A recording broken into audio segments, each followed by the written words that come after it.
David Davis risks being held in contempt of Parliament after a row erupted over his refusal to release documents setting out the economic impact of Brexit. The cabinet minister will now be forced to appear before a Commons committee of MPs next week to explain why he has failed to hand over the papers, despite a vote in Parliament demanding their release.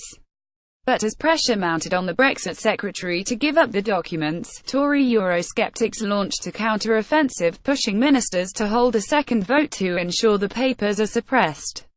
The growing row is set to see Mr Davis publicly grilled next Monday, the same day Theresa May will meet EU Commission President Jean-Claude Juncker to secure agreement that Brexit talks can finally move on to discussion of trade. It was reported on Tuesday that she has agreed to pay between £40 billion and £50 billion as part of the Brexit divorce bill to secure progress. After Mr Davis failed to release all of the UK government's analysis of 58 business sectors in his possession to Parliament's cross-party Brexit committee, the body called him into a hearing.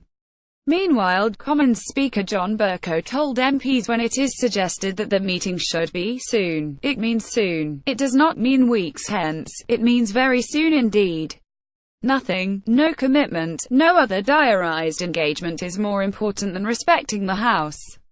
In what appeared to be a direct warning to Mr Davis, the Speaker said, "If a further representation alleging contempt is made to me, I will consider it very promptly and come back to the House.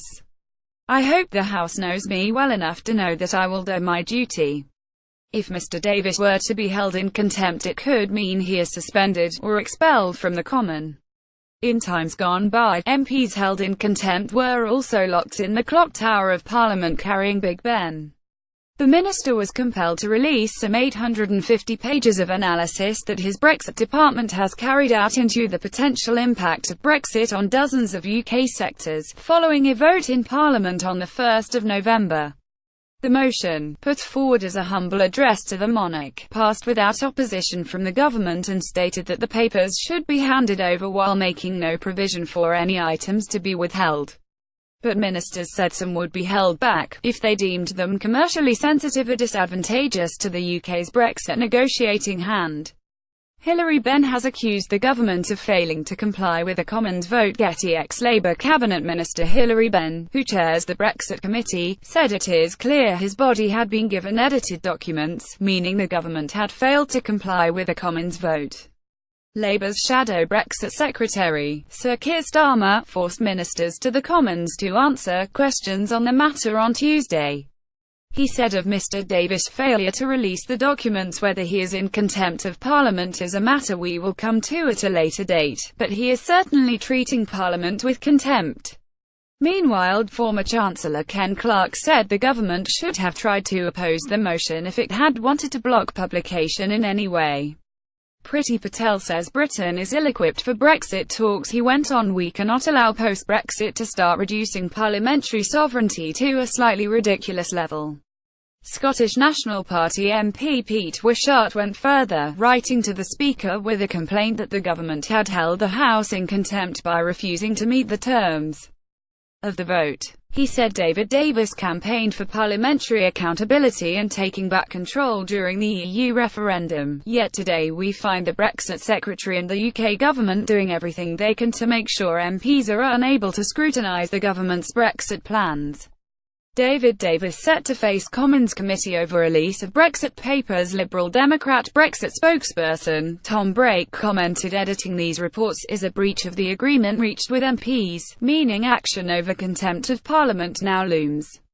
If the government really believes in its own Brexit plans, why are they so scared of publishing these reports in? But Tory backbench Brexiteer Jacob Rees-Mogg raised the idea of holding a second vote in Parliament, which would essentially absolve the government of the obligation to release all of the papers. Fellow Conservative Brexit backer Chris Chope backed the idea, as did Richard Graham, a Conservative member of the Brexit Committee, who said, "I believe it is now strongly in the government's interest to put forward a motion to amend the humble address, which many of us in this House would strongly support." Another Brexiteer, Philip Hollowbone MP, said it had been a mistake by the government not to amend the original motion, and, supporting the idea of a second vote, added the government is now skating on very thin parliamentary ice.